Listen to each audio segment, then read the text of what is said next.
हमारे स्वर्गीय पिता, हम आपका धन्यवाद करते हैं। एक और मौका आपने हमें दिया आपके चरणों में आने के लिए। हम धन्यवाद करते हैं पिता। प्रार्थना करते हैं प्रभु, आप अपना वचन हमें सिखाएं। हम सीखने के लिए प्रभु शिष्य के समान आपके चरणों में हैं प्रभु। हमारे जीवन आपकी महिमा का कारण बने। आपके हाथ में सौंपते हैं पवित्र आत्मा, आप अपना वचन हमें खोल कर दें। यीशु मसीह के पवित्र नाम में मांगते हैं, आमीन। आमीन, आमीन। पिछले दिनों हम सीख रहे थे प्रभु यीशु मसीह ने क्रूस पर जो 7 बातें कही, उन 7 बातों में हमने देखा था कि कैसे एक एक बात का महत्व है और उसकी गहराई हमने सीखी थी। उसके बाद जब यीशु ने अपना प्राण दे दिया, यीशु के प्राण देने के बाद आगे भी कुछ घटनाएं घटी हैं। आइए हम थोड़ा उन पर मनन करेंगे। पढ़ेंगे हम मत्ती रचित सुसमाचार 27 अध्याय उसका 50 से 53। मत्ती रचित सुसमाचार 27 अध्याय का 50 से 53 वचन हम पढ़ेंगे। तब यीशु ने फिर बड़े शब्द से चिल्लाकर प्राण छोड़ दिए, और देखो, मंदिर का पर्दा ऊपर से नीचे तक फटकर 2 टुकड़े हो गया, और धरती डोल गई, और चट्टानें तड़क गई, और कब्रें खुल गई, और सोए हुए पवित्र लोगों के बहुत से शव जी उठे। और उसके जी उठने के बाद वे कब्रों में से निकलकर पवित्र नगर में गए और बहुतों को दिखाई दिए। हाँ, बस। तो इधर हम देखते हैं यीशु मसीह के क्रूस पर प्राण देने से पहले, क्रूस पर जब प्रभु लटके हुए हैं, वो 7 घटनाएं जो हमने देखी। एक समय था दिन के 12 बजे से लेकर और दिन के 3 बजे तक, जब सारी धरती पर अंधकार छा गया था। एक प्राकृतिक घटना है, वो हमने देखा। उसका अर्थ अगर सारांश में हम समझें,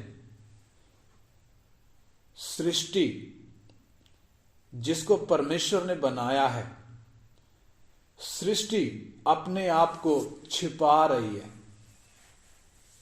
क्यों छिपा रही है? वो मनुष्य के उस भयानक बर्ताव के साथ सहमत नहीं है, जो भयानक बर्ताव मनुष्य ने सृष्टिकर्ता के साथ किया। सृष्टिकर्ता जब मनुष्य के शरीर में होकर क्रूस पर टंगा हुआ है, सृष्टि उस हालत में 3 घंटे हम देखते हैं सारी धरती पर अंधेरा है। यानी मनुष्य के इस काम में सृष्टि एक मत नहीं है, सहमत नहीं है। और अब हम आगे देखते हैं, ये 4 घटनाएं जो हमने पढ़ी, इन 4 घटनाओं में ये भी प्राकृतिक घटनाएं हैं। मनुष्य के द्वारा ये घटनाएं नहीं घटाई, यानी मैन मेड नहीं है, परंतु ये प्राकृतिक घटनाएं हैं जिनके पीछे इंसान का कोई हाथ नहीं, परंतु परमेश्वर ही का हाथ है। और इन घटनाओं के द्वारा हमें क्या एहसास होता है, हमें क्या मालूम पड़ता है कि स्वर्ग कुछ गंभीर और महत्वपूर्ण संदेश हमें दे रहा है।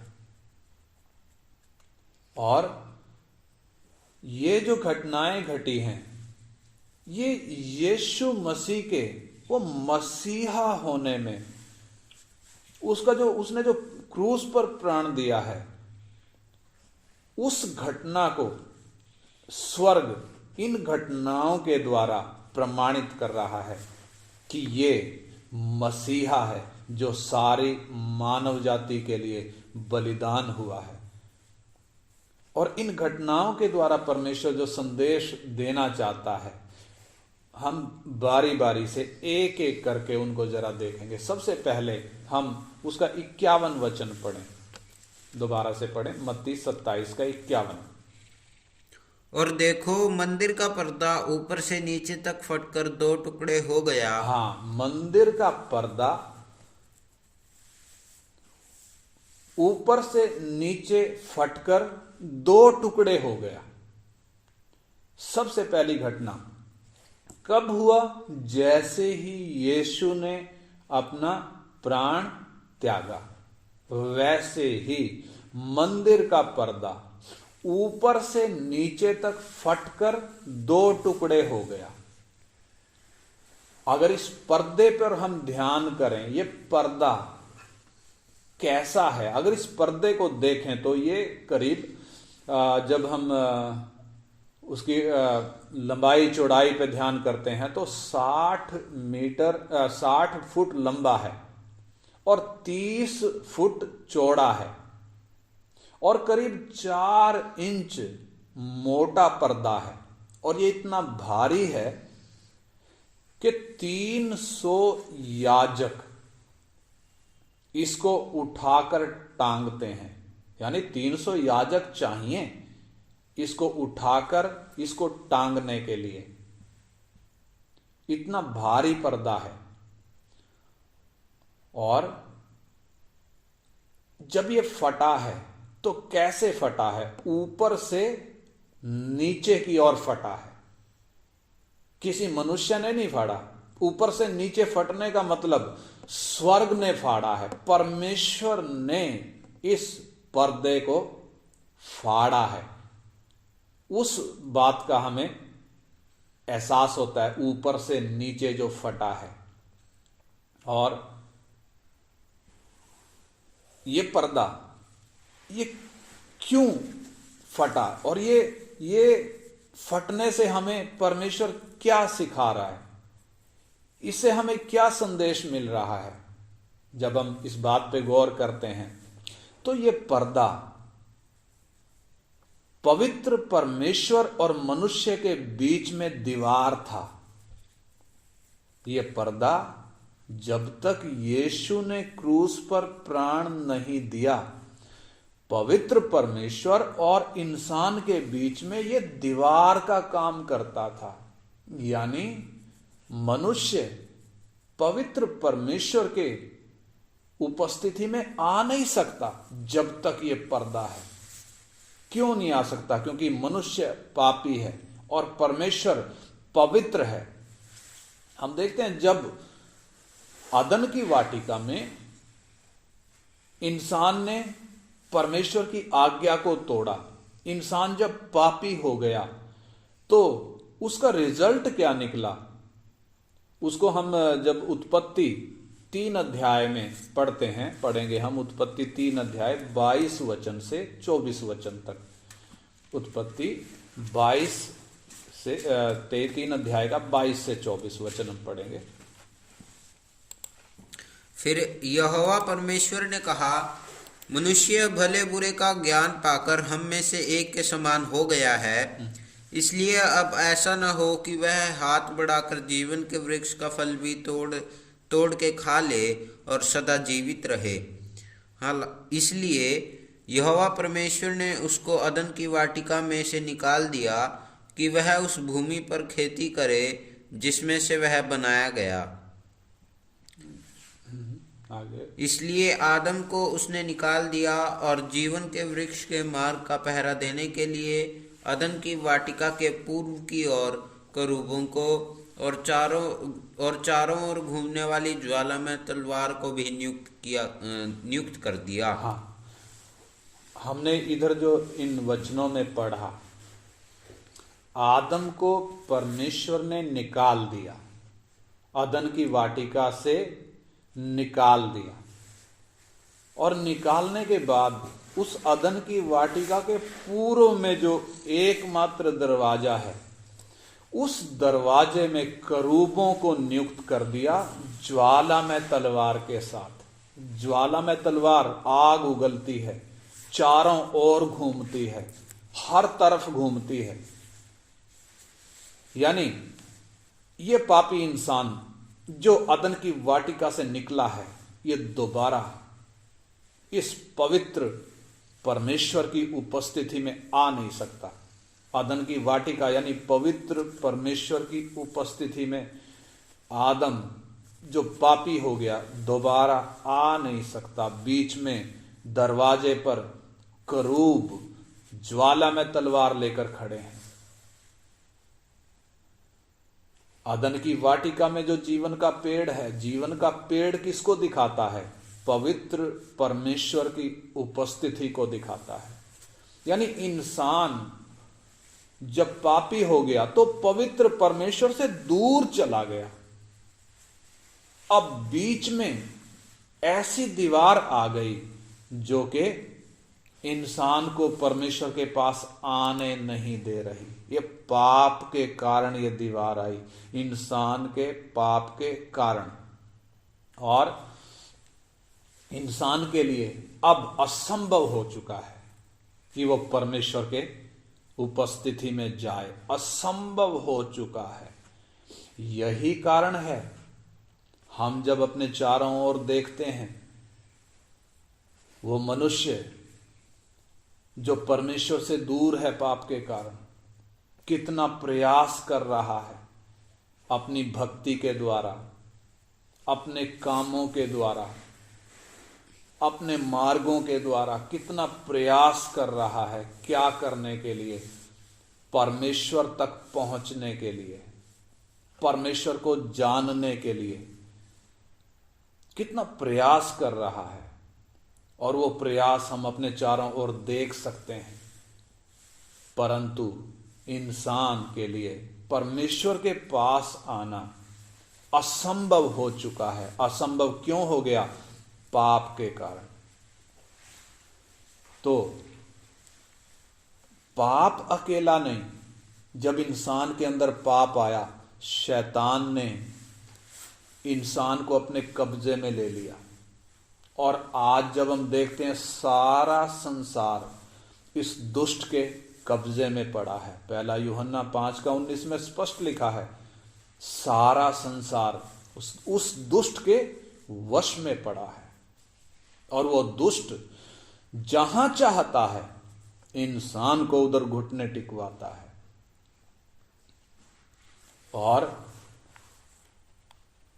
जब हम देखते हैं यीशु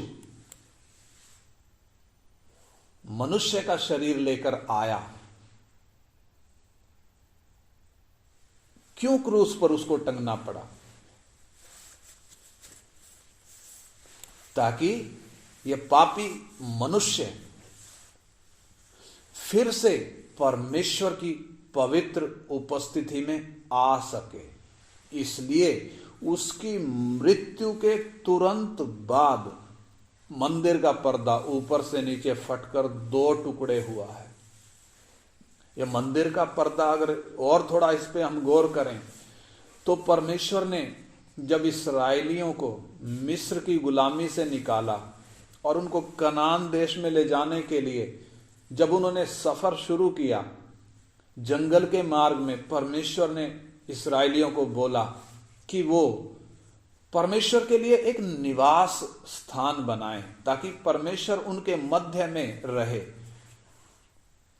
और इस्राएलियों ने परमेश्वर के लिए मिलाप का तंबू करके वो निवास स्थान बनाया, जिसमें 3 हिस्से थे।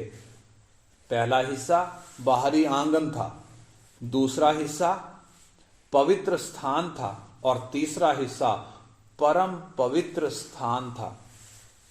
इस मंदिर में कोई भी इस्राएली, इस मंदिर में लेवियों को छोड़कर, लेवी गोत्र 12 गोत्रों में से लेवी गोत्र को छोड़कर कोई भी इस्राएली इस मंदिर में घुस नहीं सकता था। और लेवी गोत्र में से भी हम देखें तो नियुक्त किए गए याजक उस आंगन में जो दिन प्रतिदिन की सेवकाई थी, बलिदान चढ़ाने की सेवकाई, वो चुने हुए लेवीय याजक उधर अंदर आकर वो सेवकाई को निभाते थे। और पवित्र स्थान की हम बात करें तो चुने हुए याजक ही उधर जाकर सेवा कर सकते थे, परंतु एक स्थान जो परम पवित्र है, परम पवित्र को पवित्र स्थान से यह पर्दा अलग करता था। यानी आंगन में लेवीय याजक सेवा करते थे, पवित्र स्थान में चुने हुए याजक सेवा करते थे। और परम पवित्र स्थान को यदि हम उधर गौर करें, परमेश्वर का वचन जो हमें सिखाता है, हारून के वंश का महायाजक प्रायश्चित के दिन साल में एक बार हाथ में खून का कटोरा लेकर परम पवित्र स्थान में प्रवेश करता था। खून का कटोरा लेकर मतलब पहले वो अपने लिए खून चढ़ाता था, अपने लिए बलिदान चढ़ाता था क्योंकि वो पापी था। फिर वो इस्राएली लोगों की गलतियों के लिए बलिदान चढ़ाता था, तब जाकर साल में एक बार परम पवित्र स्थान में वो प्रवेश करता था। यानी ये परम पवित्र स्थान, परमेश्वर की उपस्थिति उधर थी, इंसान उधर आ नहीं सकता था। अगर हम इब्रानी 9 अध्याय में पढ़ें, इब्रानी 9 अध्याय का 7 वचन हम पढ़ें, इब्रानी 9 अध्याय का 7 वचन, इब्रानियों की पत्री 9 अध्याय उसका 7 और 8 दोनों वचन पढ़ें हम।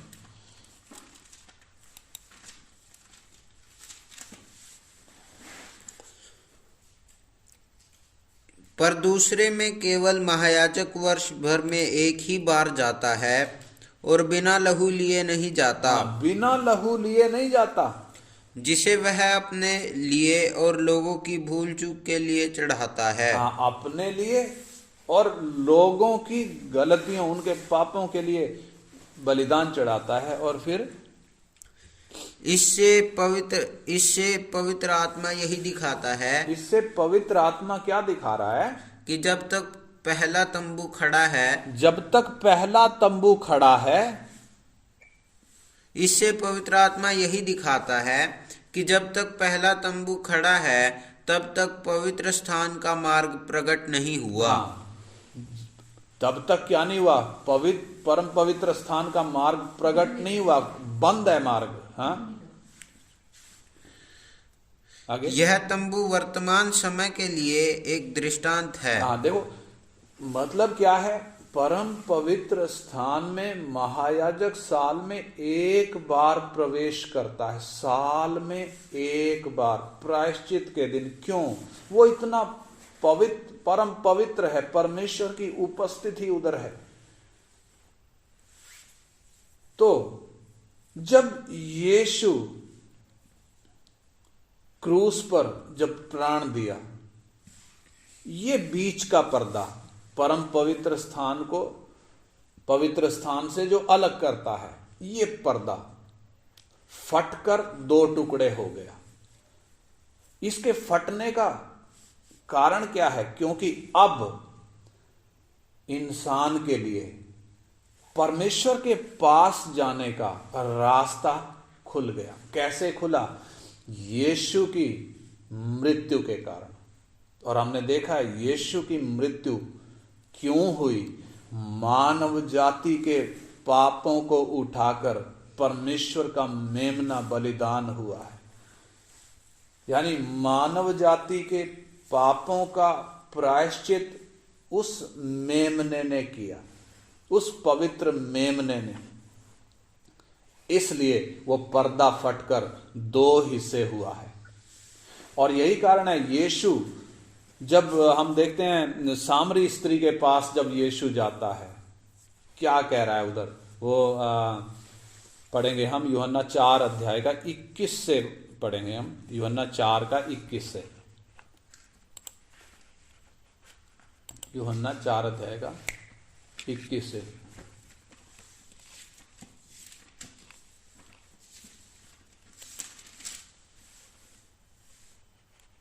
यीशु ने उससे कहा, हे नारी, मेरी बात का विश्वास कर। हाँ, देखिए यीशु उस सामरी औरत को क्या कह रहे हैं? मेरी बात का विश्वास कर कि वह समय आता है। वो समय आता है।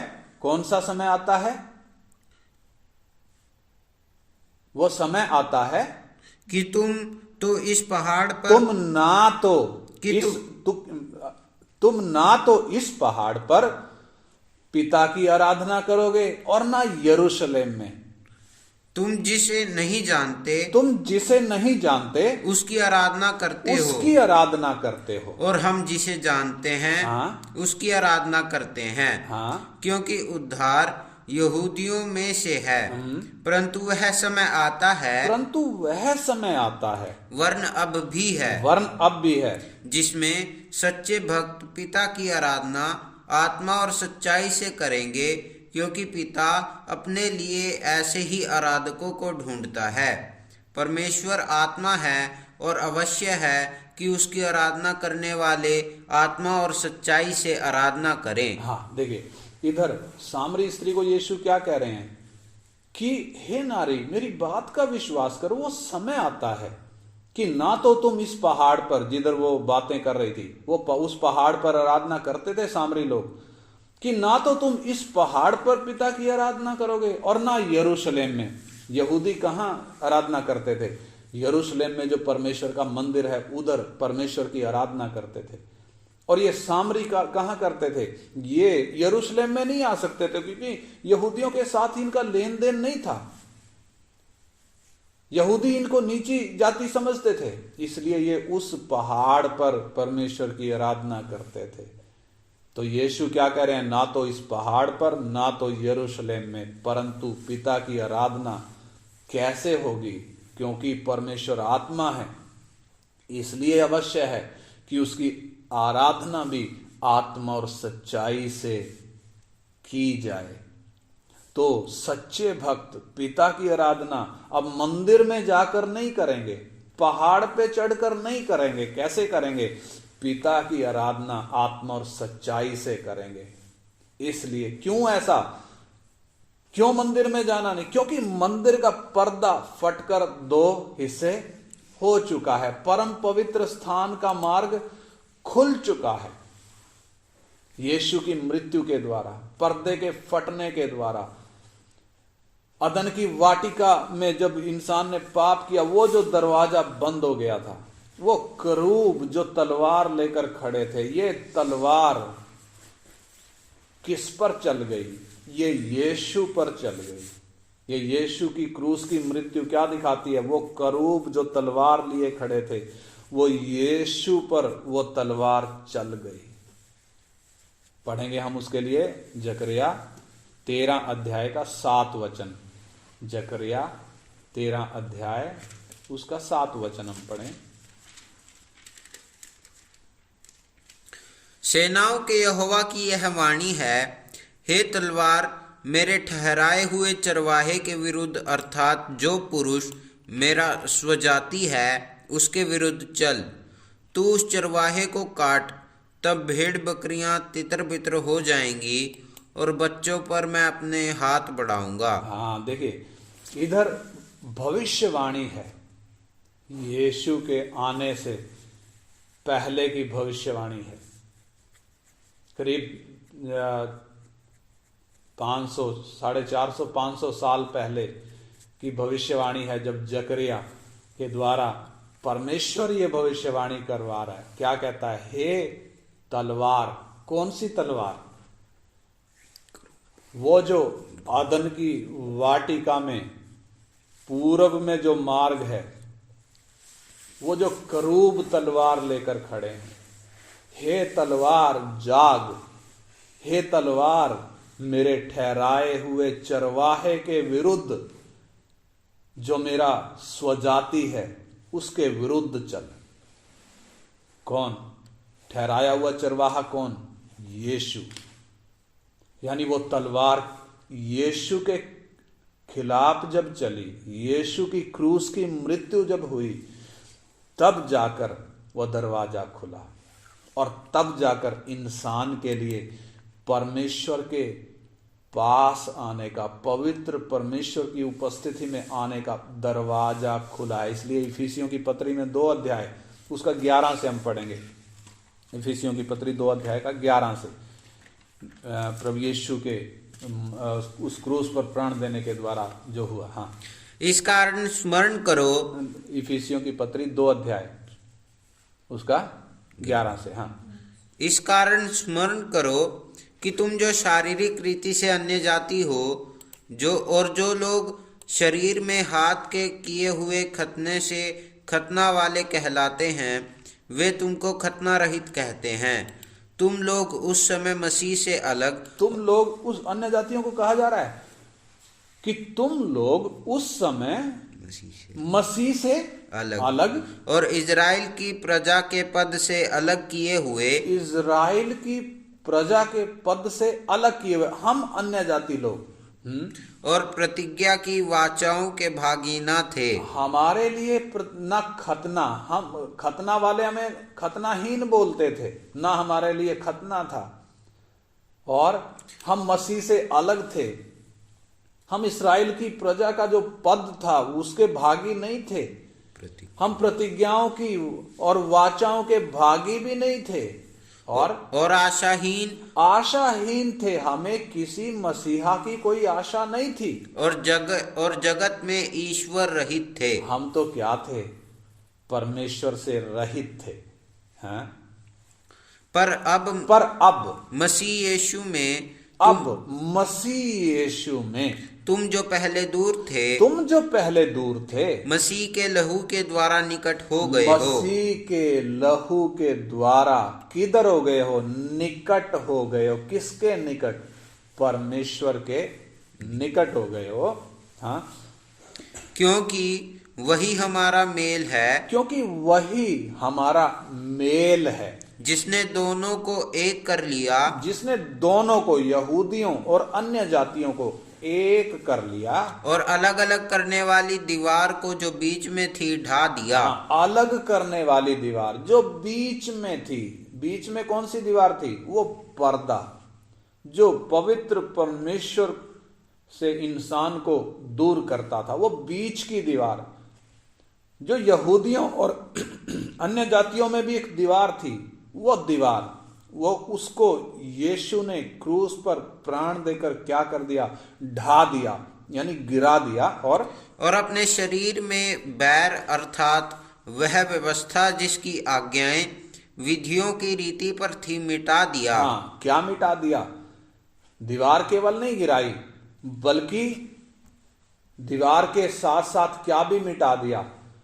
बैर, अपने शरीर में बैर को, यानी वो व्यवस्था जो विधियों की रीति पर थी। परमेश्वर, इंसान जो परमेश्वर का दुश्मन था, वो जो बैर था, यीशु ने अपनी क्रूस की मृत्यु के द्वारा वो बैर को भी मिटा दिया, और कि दोनों से अपने में एक नया मनुष्य उत्पन्न करके मेल करा दे। हाँ, दोनों से, यानी यहूदी और अन्य जाति दोनों से अपने में एक नया मनुष्य उत्पन्न करके मेल करा दे। परमेश्वर से क्या कर दे? मेल करा दे। और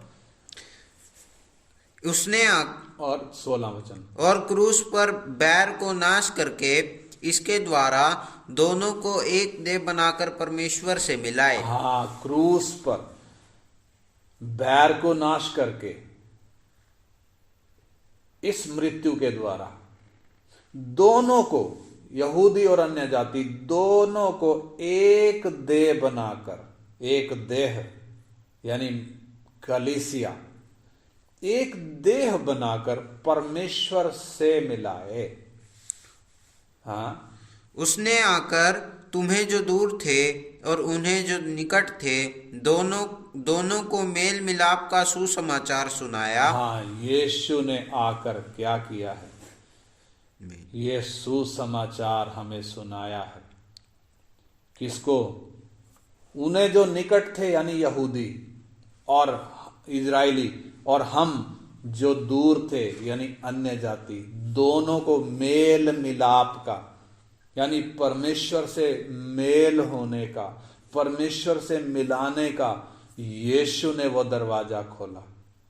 और आगे, क्योंकि उसी के द्वारा हम दोनों की एक आत्मा में पिता के पास पहुंच होती है। हाँ, उस यीशु के द्वारा हम दोनों की यानी जो विश्वास करता है, जो यीशु पर विश्वास करता है, चाहे यहूदी हो चाहे यूनानी हो, यानी चाहे इस्राएली हो चाहे अन्य जाति हो, यीशु पर विश्वास करने वाला उसका परमेश्वर से मेल होता है, पवित्र परमेश्वर से मेल होता है। ये मेल हुआ कैसे? वो जो मंदिर का पर्दा ऊपर से नीचे फटकर 2 हिस्से हुआ है। और इब्रानियों की पत्री 10 अध्याय उसका 19-20 भी हम पढ़ें। इब्रानियों की पत्री 10 अध्याय का 19 से।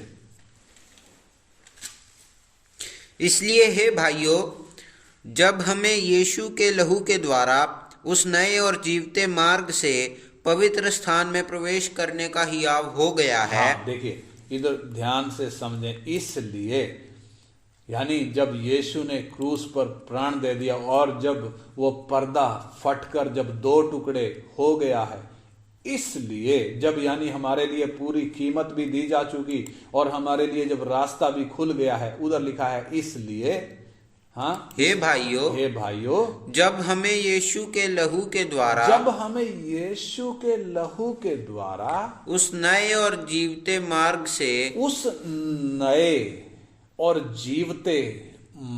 से कहां से निकला ये मार्ग? जो मार्ग पहले बंद हो चुका था, अब ये नया मार्ग कहां से निकला? नया और जीवता मार्ग। हाँ, नया और जीवता मार्ग, नए और जीवते मार्ग से पवित्र स्थान में प्रवेश करने का हियाव हो गया है। हाँ, जो उसने पर्दे अर्थात अपने शरीर में से होकर, हाँ, हमारे लिए अभिषेक किया है। हाँ, यानी यीशु की देह जो क्रूस पर टंगी है, चलनी है, यीशु ने जब वो पूरी कीमत चुकाई है और जब पर्दा फटा है, उस पर्दे में से होकर क्या निकला? एक नया मार्ग, एक जीवता मार्ग निकला है। वो यानी वो मार्ग उसने हमारे लिए खोला है। और आगे क्या लिखा है? 21, और इसलिए कि हमारा ऐसा महान याजक जो परमेश्वर के घर का अधिकारी है, तो आओ हम सच्चे मन और पूरे विश्वास के साथ और विवेक का दोष दूर करने के लिए हृदय पर छिड़काव लेकर और देह को शुद्ध जल से धुलवाकर परमेश्वर के समीप जाएं। हाँ, परमेश्वर के समीप जाएं। पर्दा जब फट गया, नया और जीवता मार्ग जब खुल गया, तो मैंने और आपने करना क्या है? एक पापी ने करना क्या है? इधर लिखा है करना क्या है? तो आओ, 22 में लिखा है तो आओ हम सच्चे मन और पूरे विश्वास के साथ, सच्चे मन और पूरे विश्वास के साथ और विवेक का दोष दूर करने के लिए हृदय पर छिड़काव लेकर। कौन सा छिड़काव? यीशु के खून का छिड़काव। यानी सच्चे मन, पूरे विश्वास और विवेक का दोष दूर करने के लिए लहू का छिड़काव और देह को शुद्ध जल से धुलवाकर परमेश्वर के समीप जाएं। परमेश्वर के समीप जाने के लिए यीशु ने जो क्रूस पर प्राण दिया और परमेश्वर ने वो जो पर्दा ऊपर से नीचे फाड़ कर जो 2 हिस्से किया, ताकि हम उसमें से होकर परमेश्वर के समीप जाएं। और उसका 23 क्या कहता है? आओ हम अपनी आशा के अंगीकार को दृढ़ता से थामे रहें क्योंकि जिसने प्रतिज्ञा की है वह सच्चा है। हाँ, जिसने प्रतिज्ञा की है वो सच्चा है। इसलिए क्या लिखा, आओ हम अपनी आशा के अंगीकार को दृढ़ता से थामे रहें। दृढ़ता से थामने की क्यों जरूरत है?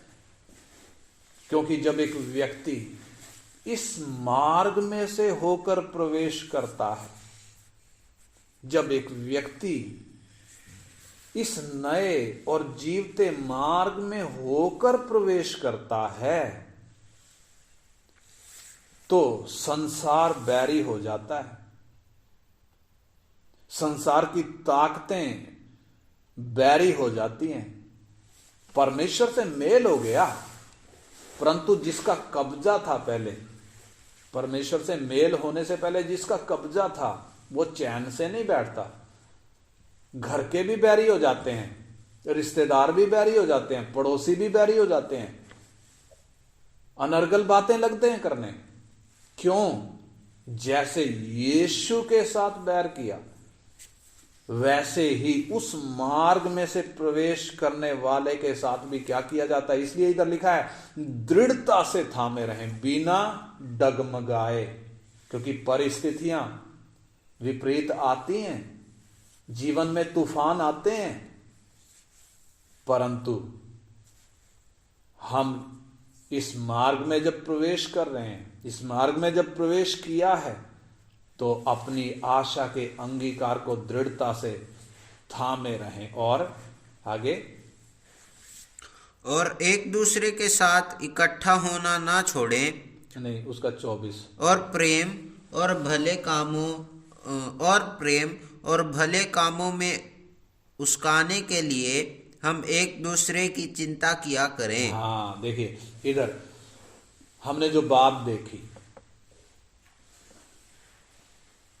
यीशु की मृत्यु के बाद जो 4 घटनाएं घटी, प्राकृतिक घटनाएं, यानी परमेश्वर का काम है पूरा का पूरा। सबसे पहला पर्दा फटा है, ऊपर से नीचे मंदिर का पर्दा, यानी परमेश्वर और मनुष्य के बीच की दीवार ढह गई है। कितना बड़ा काम हुआ है, आप जरा सोच कर देखें। पापी मनुष्य जो पवित्र परमेश्वर से दूर था, अब यीशु के द्वारा, अपनी भक्ति अपने कामों के द्वारा नहीं, किसके द्वारा? किसी और के द्वारा नहीं, परंतु यीशु ने जो वो पर्दे यानी अपनी देह में से होकर जो मार्ग निकाला, वो नया और जीवता मार्ग जो निकाला है, उस मार्ग में से होकर एक व्यक्ति परमेश्वर के समीप आ सकता है, यानी उस परम पवित्र स्थान में प्रवेश कर सकता है, जहां इससे पहले मनुष्य प्रवेश नहीं कर सकता था। अब यीशु के द्वारा उस अनुग्रह के सिंहासन के सामने आने के लिए हमें सौभाग्य मिला। वो पर्दे का फटना, वो संदेश हमें दे रहा है।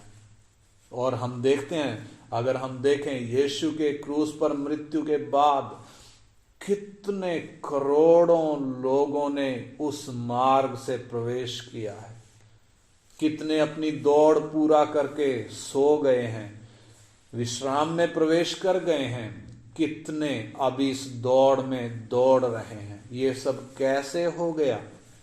एक पापी व्यक्ति के पास जब ये सुसमाचार पहुंचता है, परमेश्वर का आत्मा जब उसको कायल करता है, और जब वो व्यक्ति अपने पापों से मन फिराकर यीशु की ओर मुड़ता है, उसको जब स्वीकार करता है, उस मार्ग में से प्रवेश कर परमेश्वर, पवित्र परमेश्वर के पास आता है, पर पवित्र परमेश्वर से उसका मेल मिलाप होता है, दुश्मनी खत्म हो जाती है।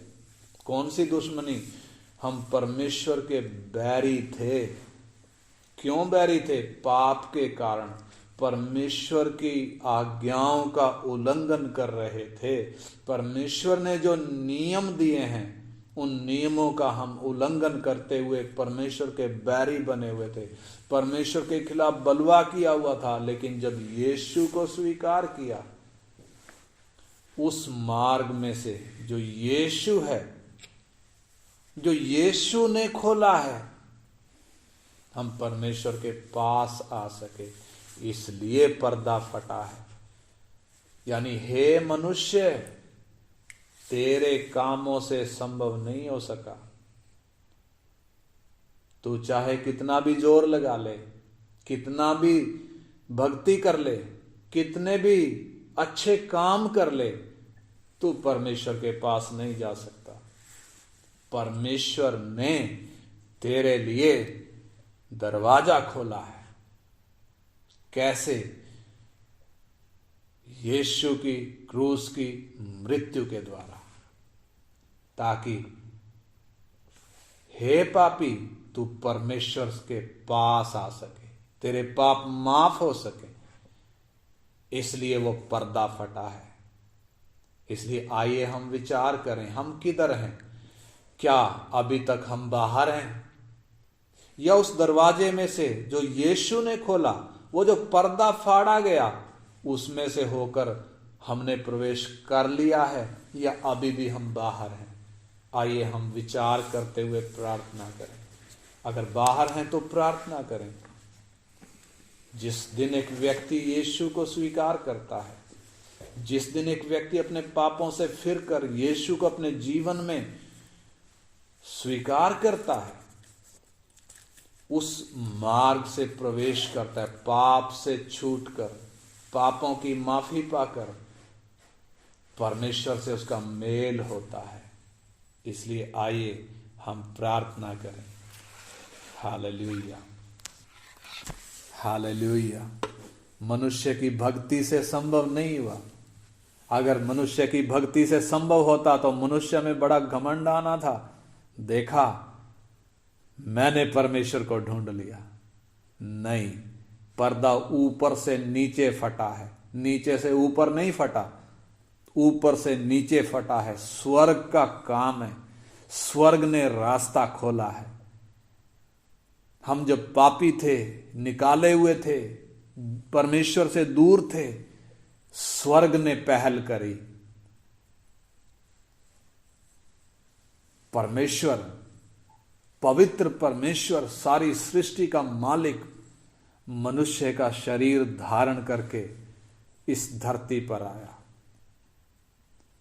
हमारी तरह जीवन बिताने नहीं, शादी करके बच्चे पैदा करने नहीं, नौकरी या बिजनेस करके टाइम पास करने नहीं, परंतु पवित्र परमेश्वर के पास जाने के लिए वो रास्ता खोलने आया, ताकि एक व्यक्ति उस पर विश्वास के द्वारा परमेश्वर से मेल कर सके। पिता, हम धन्यवाद करते हैं, धन्यवाद करते हैं प्रभु। ये आपका कार्य है प्रभु, ये आपका प्रेम और आपका अनुग्रह है प्रभु। यदि आप हमारे कामों का लेखा लेते तो हम ठहर नहीं सकते थे प्रभु, हम तो भस्म हो जाते प्रभु। परंतु आपने हमारे कामों का बदला हमें नहीं दिया, हमारे पापों का बदला हमें नहीं दिया, हमारे कुकर्मों का हिसाब हमसे नहीं लिया, परंतु आपने हमारे साथ प्रेम का व्यवहार किया। अनुग्रह ही हम पर उंडेला प्रभु। उस क्रूस के द्वारा वो रास्ता खोल कर दिया पिता, ताकि हम आपके अनुग्रह के सिंहासन के सन्मुख आ सकें। पिता, हम हमारे मुंजी यीशु के लिए धन्यवाद करते हैं, धन्यवाद करते हैं प्रभु। आपने ये सच्चाई हम तक पहुंचाई प्रभु, धन्यवाद करते हैं प्रभु। इस मार्ग में से, इस नए और जीवते मार्ग में से प्रवेश करने के लिए आपने हमें मौका दिया। अभी तक प्रभु जो इस मार्ग से प्रवेश नहीं किए, अब तक जो प्रभु दूर हैं, हम प्रार्थना करते हैं पिता, इस वचन को सुनकर प्रभु, आपकी इस आवाज को सुनकर प्रभु अपने पापों से मन फिराते हुए, यीशु को अंगीकार करते हुए इस मार्ग में प्रवेश करने के लिए आप मदद करें। आपका आत्मा प्रभु एक एक को कायल करे। आपके हाथ में सौंपते हैं पिता, यीशु मसीह के पवित्र नाम में मांगते हैं, आमीन। आमीन।